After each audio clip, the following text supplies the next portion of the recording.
우리 임마누엘의 귀한 찬양 감사합니다. 예수님을 따르는 그 길에 지체하지 마시고 포기하지도 마시고 끝까지 달려나갈 수 있는 우리 임마누엘 될 수 있길 바라고 우리 모든 성도님들 될 수 있기를 바랍니다. 우리 하나님께 영광의 박수 올려드리겠습니다.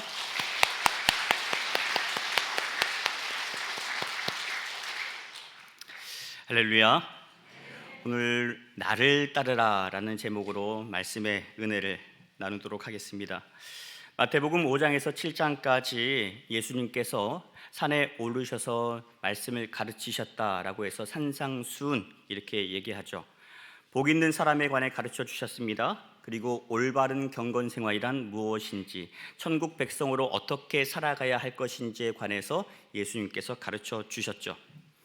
사람들은 예수님의 가르치심 앞에 깜짝 놀랍니다. 그리고 산에 내려오신 예수님께 병자들을 비롯한 수많은 사람들이 몰려왔었죠.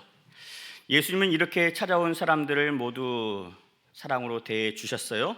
모두 병자들 고쳐주셨고, 사람들은 그렇게 예수님을 향해 마음을 열고 예수님께 나오기 시작했습니다. 하나둘 따르기 시작했어요.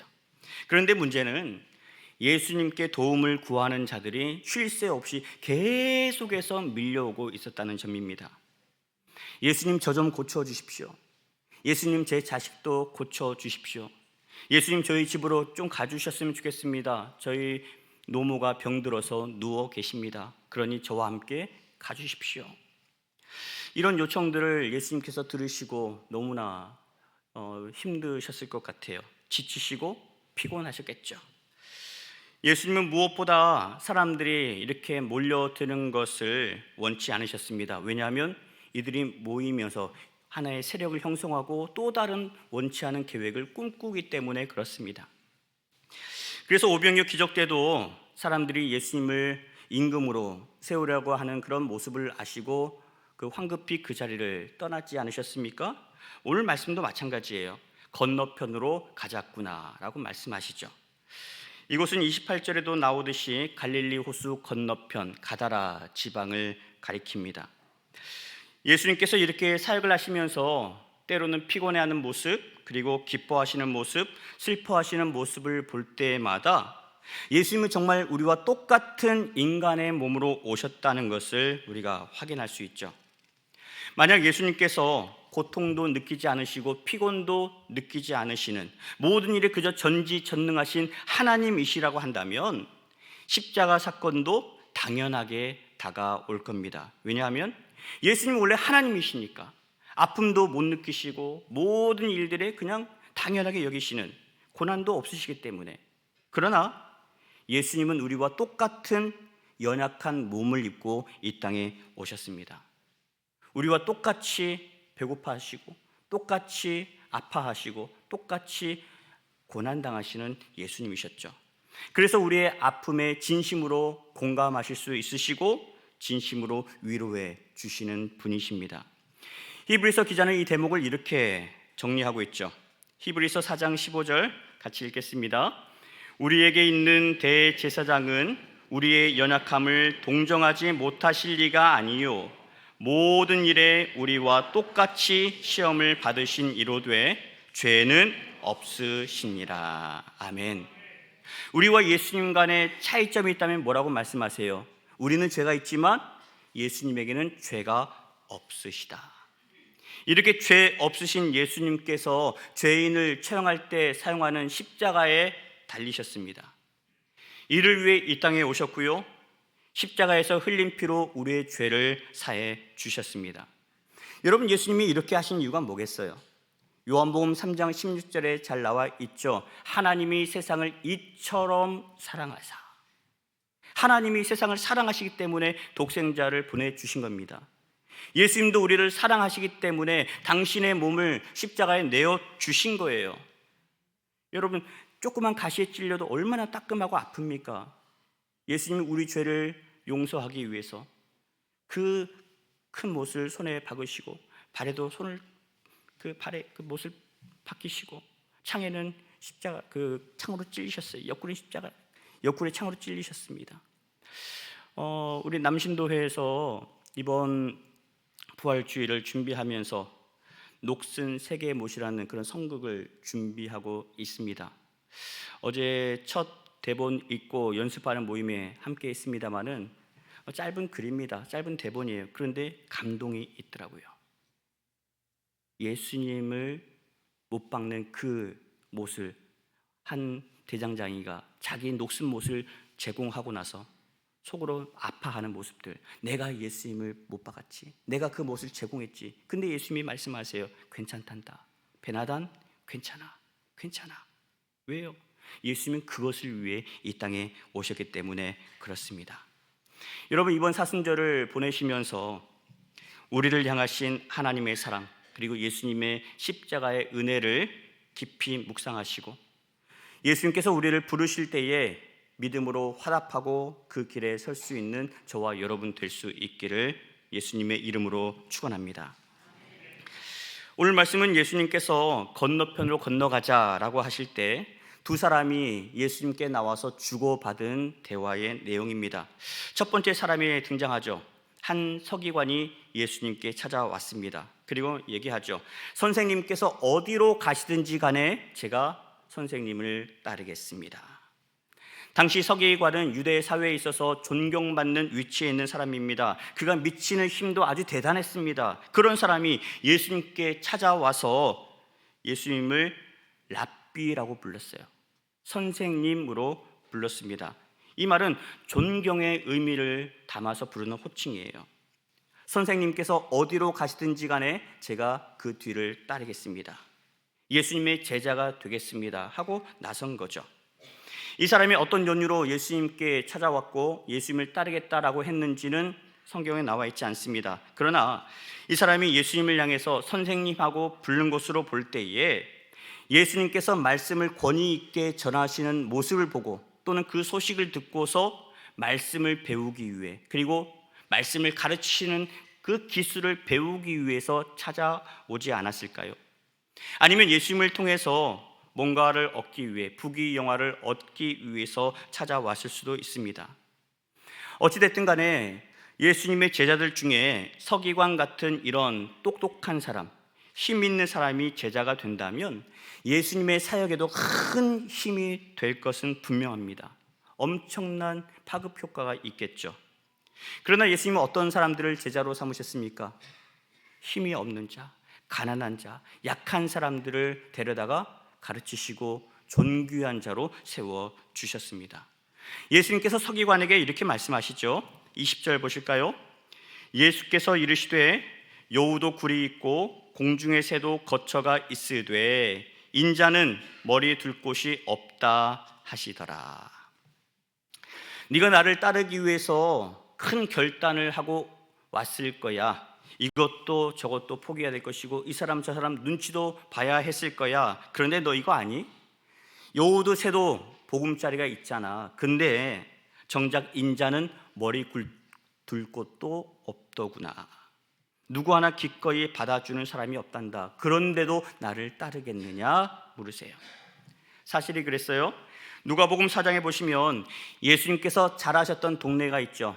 나사렛에 가셨을 때 사람들은 예수님을 마을 밖으로 내쫓습니다. 그리고 낭떠러지로 밀어 뜨리려고 그런 계획들을 세우게 되는 거죠.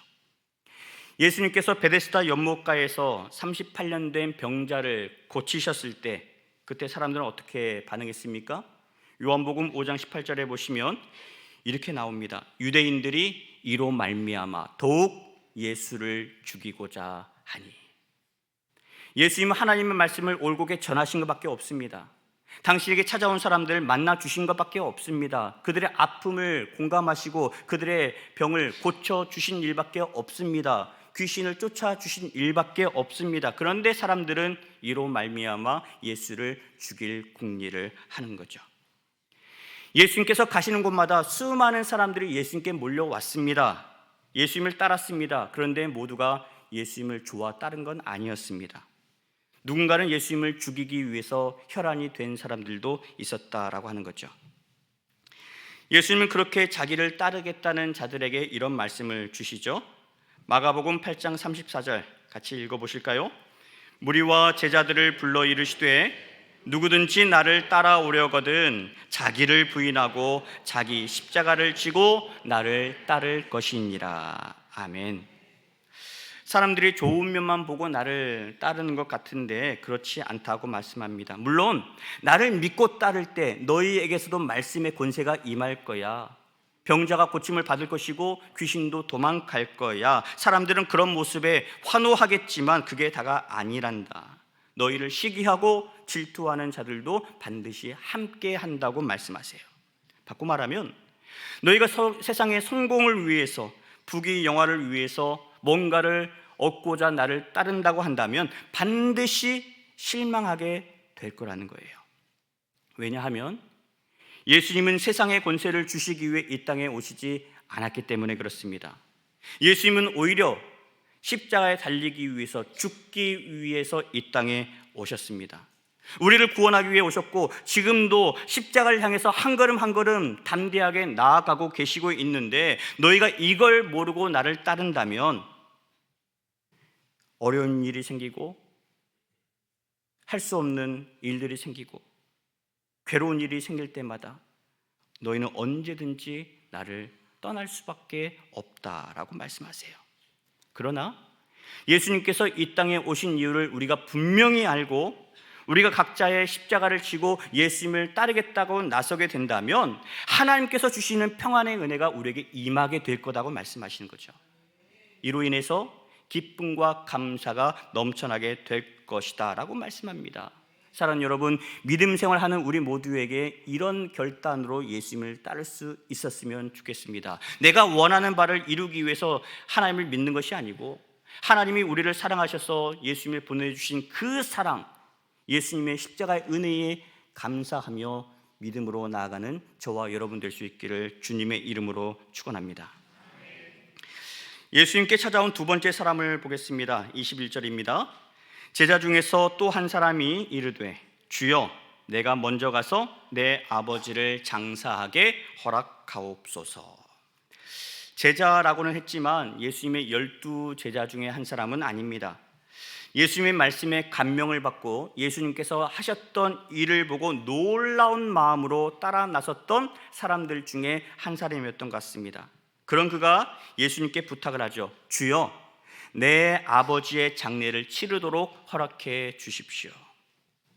이 사람의 말을 자세히 들여다보면 어떤 생각으로 청했는지를 우리가 엿볼 수 있습니다. 예수님을 뭐라고 불렀어요? 주여 하고 불렀죠. 예수님을 주님으로 불렀습니다. 예수님을 내 인생의 주인으로 여겼다는 표현인데, 그렇다면 여러분 어떤 일을 결정할 때 주인이 따로 있어요. 근데 그 주인을 놔두고 내가 결정해서 되겠습니까? 주인에게 결정권을 내드리는 게 맞죠. 그런데 이 사람은 예수님을 향해서 주님으로 불렀어요.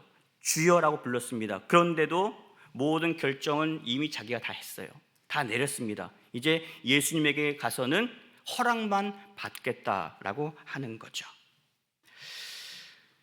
여러분 어떤 일을 결정할 때 예수님을 주여라고 불렀다면 예수님께 결정권을 내드려야 맞습니다. 그런데 이 사람은 그게 아니라는 거죠.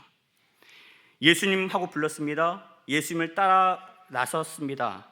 그런데 아버지의 일이 마음에 걸렸어요. 예수님, 아버지의 장례를 치를 수 있도록 허락해 주십시오.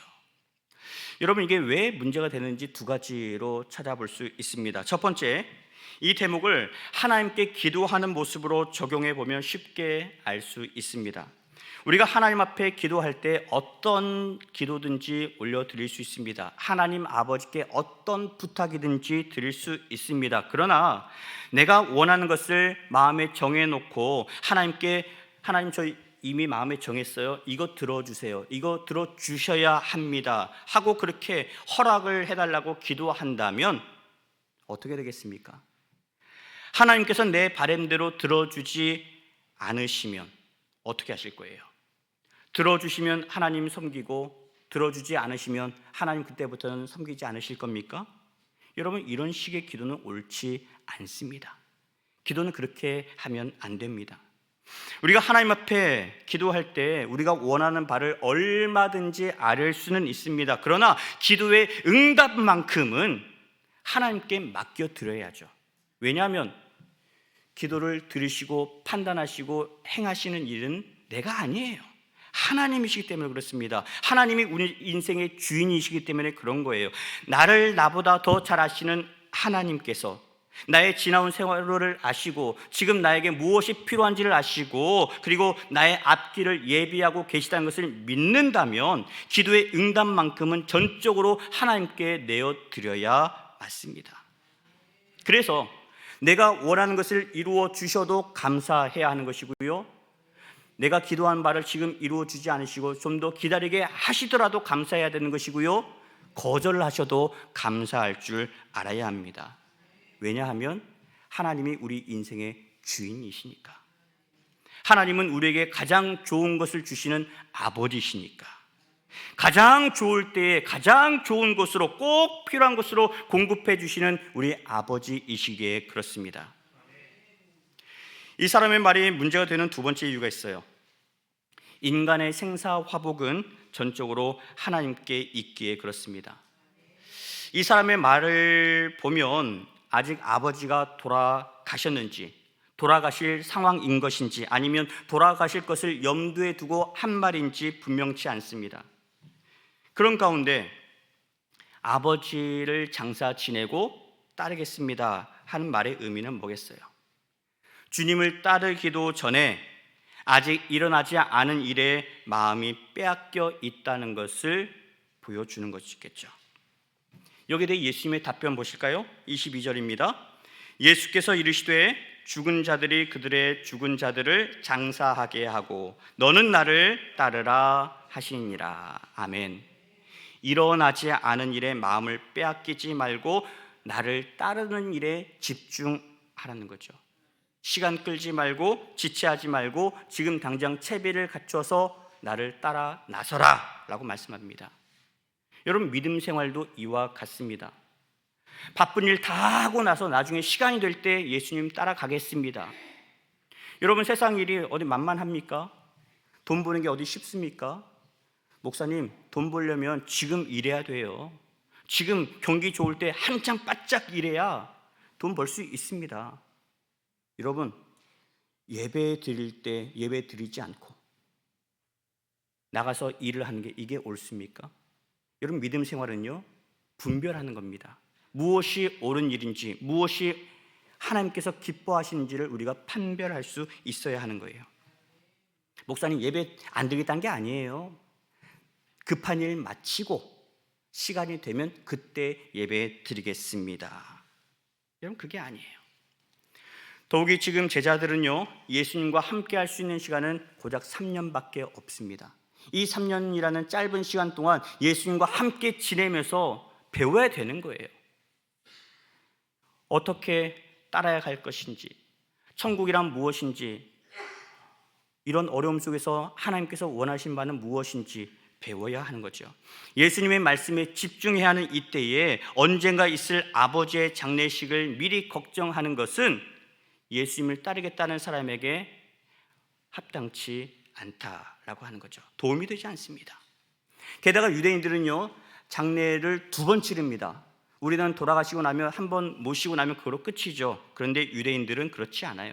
고인이 돌아가시면 시신을 동굴에 모셔 두었다가 1년이 지난 다음에 뼈를 추려서 조상들을 모신 곳에 2차로 안장합니다. 그러니 아버지의 장례를 마치고 예수님을 따르겠다는 이 말의 의미는 뭐겠습니까? 아버지가 오늘 돌아가신다 할지라도 이 사람은 언제 예수님을 따르는 거예요? 1년이 지난 다음에서라야 예수님을 따라 나서겠습니다. 그 말과 같은 거예요. 장례를 걱정하는 자에게 장례는 죽은 자들에게나 맡기고 너는 나를 따르라 라는 이 말씀이 효자, 효녀에게는 다소 섭섭하게 들릴 수는 있습니다. 그러나 예수님의 말씀을 오해하시면 안 됩니다. 부모님께 효를 다하지 말라는 말씀이 아니기 때문에 그렇죠. 하나님께서 주신 계명 중에 5번째 계명, 내 부모를 공경하라 하셨습니다. 사람과 사람 사이에 지켜야 될 첫 번째 계명으로 주신 계명이에요. 예수님도 똑같이 말씀하십니다. 내 부모를 공경하라, 이것이 옳으니라. 우리를 낳으시고 길러주신 부모님께 효를 다해야 맞습니다. 마땅히 존중하고 공경해야죠.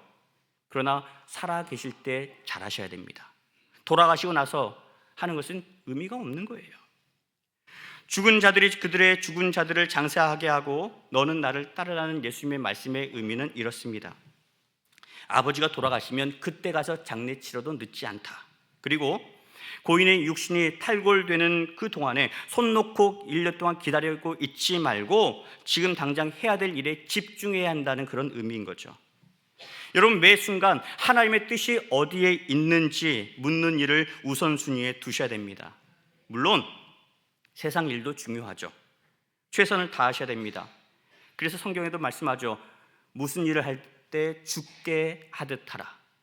일을 할 때도 죽게 하듯 해야 되고요. 사람을 대할 때도 죽게 하듯 하셔야 됩니다. 최선을 다하셔야 돼요. 그러나 우선순위의 문제에서만큼은 무엇이 중요한지 분별하셔야 한다는 거죠.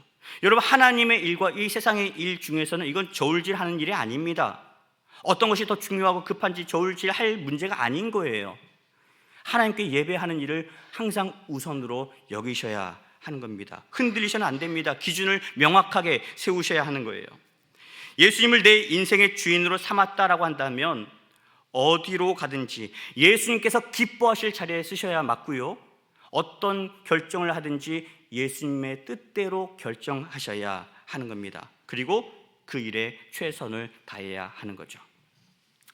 누가복음 14장 26절 27절 말씀 같이 한번 보실까요?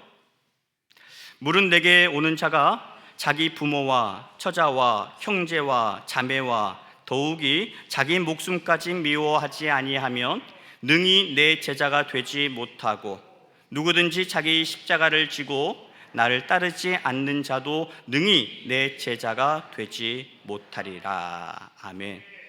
예수님의 제자가 되겠다는 자들에게 주시는 또 다른 말씀입니다. 여러분, 이 말씀도 가족들을 뒤로 제쳐놓으라 그런 말씀이 아니에요. 예수님을 따르는 일, 예수님의 사는 일을 이렇게 중요하게 여겨야 된다 강조하기 위해서 주신 말씀입니다. 나를 살리기 위해 이 땅에 오신 예수 그리스도, 생명을 바쳐서 나를 구원해 주신 예수 그리스도, 사망 권세를 이기시고 부활 승리하신 예수 그리스도, 오늘도 말씀대로 살도록 성령을 보내주신 예수 그리스도, 그래서 우리의 주와 그리스도가 되신 예수 그리스도를 믿고 따르라고 주신 말씀인 거예요. 그 예수님께서 승천하시면서 마지막으로 제자들에게 당부하신 말씀이 있죠. 마태복음 28장 마지막 대목입니다. 그러므로 너희는 가서 모든 민족을 제자로 삼아 아버지와 아들과 성령의 이름으로 세례를 베풀고 내가 너희에게 분부한 모든 것을 가르쳐 지키게 하라. 볼지어다 내가 세상 끝날까지 너희와 항상 함께 있으리라 하시니라. 아멘. 이 일을 이루는 일에, 생명 살리는 일에 전심전력을 다하라고 말씀하십니다. 이게 바로 예수님을 따르는 일이고 예수님의 제자된 우리가 감당해야 될 사명의 역할입니다. 사역이에요. 마태복음 7장 마지막 부분을 보시면 사람들은요, 예수님의 말씀을 듣고 깜짝 놀라기만 할 뿐 예수님을 따라 나서지 않았습니다. 그런데 8장에 와서는 예수님을 따라 나서죠. 예수님께서 수많은 병자를 고치신 일, 귀신을 쫓아내신 일을 보고 사람들이 따라 나섰습니다. 보고 따르는 것, 이것도 물론 귀하죠. 그러나 무엇을 위해 따르는지가 더 중요합니다. 오늘 예수님께서 말씀하세요. 너희가 정말 나를 따르고자 한다면 세상에서 머리 둘 곳은 이제 오직 한 곳, 예수님밖에 없습니다. 내 인생의 주인은 오직 한 분, 예수님 뿐입니다. 이 믿음 가지고 나를 따르라고 말씀하고 계십니다. 부활하신 예수님께서 제자들에게 나타나셨죠. 이때 의심 많은 제자가 있습니다. 도마는 뭐라고 얘기합니까? 예수님의 못자국 난 손에 그리고 옆구리에 난 상처를 만져보지 않고는 믿지 않겠습니다 라고 했어요.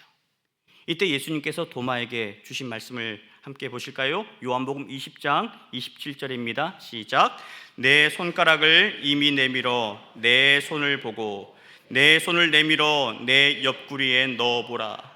그리하여 믿음 없는 자가 되지 말고 믿는 자가 되라. 아멘. 그래서 도마가 고백합니다. 주님은 나의 주님이시요 나의 하나님이십니다. 예수님께서 그 고백을 들으시고 말씀하세요. 너는 나를 본 거로 믿느냐? 보지 않고 믿는 자들은 복이 있다라고 말씀하시죠. 예수님은 오늘 치유 사건보다 더 귀하고 더 중요한 일에 관해서 말씀하고 계십니다. 그건 바로 나를 따르라는 거예요. 나를 따르라. 어떤 일을 하든지 예수님을 믿고 예수님의 말씀을 따르는 일을 우선순위에 놓으라고 말씀하고 계십니다. 여러분, 우리가 예수님의 이 말씀 앞에 믿음으로 순종하기 위해서 어떻게 해야 되겠습니까? 내 혈기로 되겠습니까?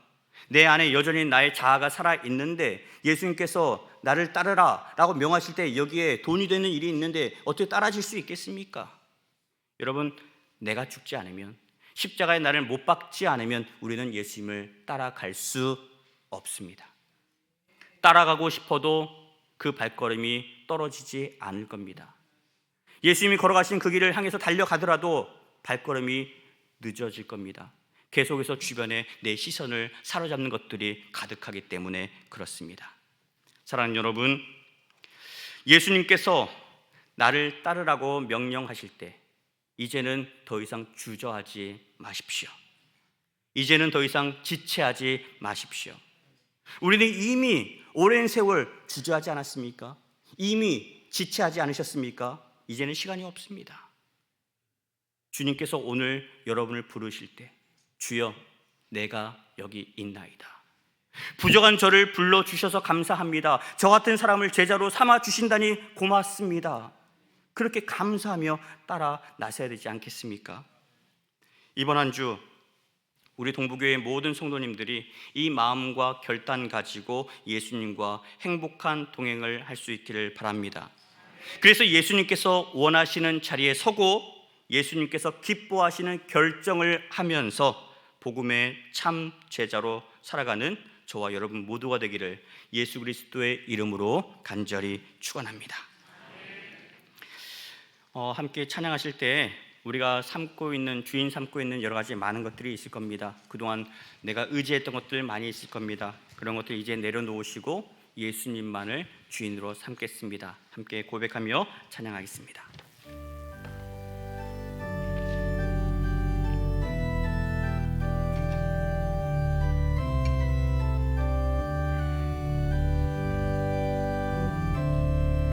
내가 주인 삼은 모든 것 내려놓고 내 주 대신 주 앞에 나가 내가 사랑했던 모든 것 내려놓고 주님만 사랑해. 다시 한번 고백하겠습니다.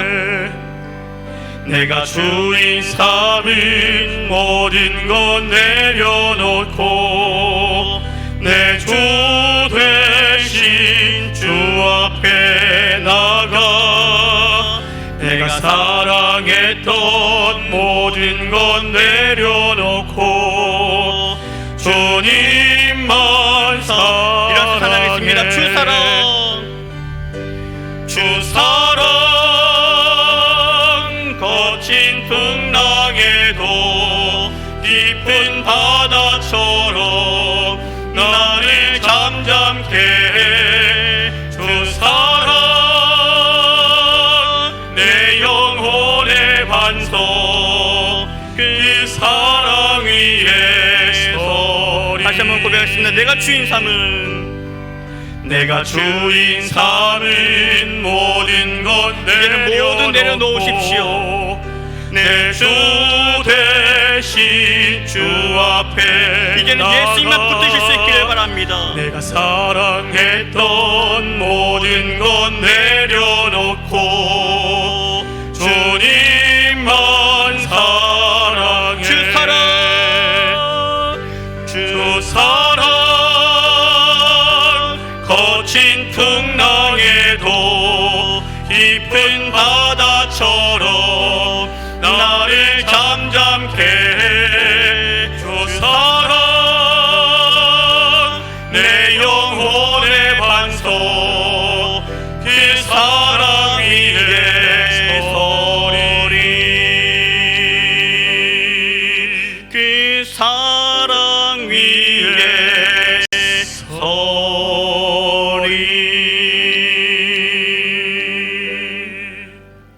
하나님 감사합니다.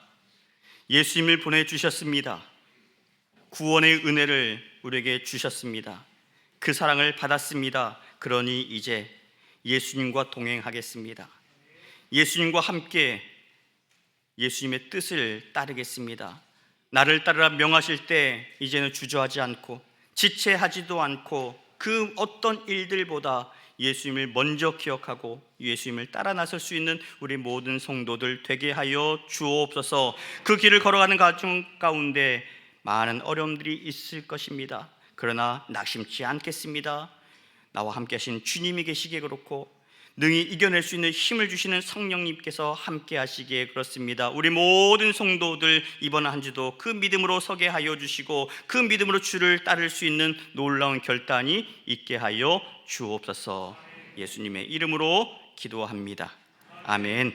비전 선포하겠습니다. 예수님과 함께하는 예수님과 함께하는 예수님과 함께하는 이제는 우리 구주 예수 그리스도의 은혜와 아버지 하나님의 그 크신 사랑하심과 성령님의 인도하시고 돌보시는 거룩하신 역사하심이 이제는 내가 주인 삼은 모든 것 내려놓고 오직 예수님만을 주님으로 여기며 예수님의 명령 앞에 믿음으로 따르고 예수님의 제자로 살기로 다짐하는 주의 모든 권속들 머리 위에 이제로부터 영원 끝날까지 함께 계시옵기를 간절히 축원하옵나이다.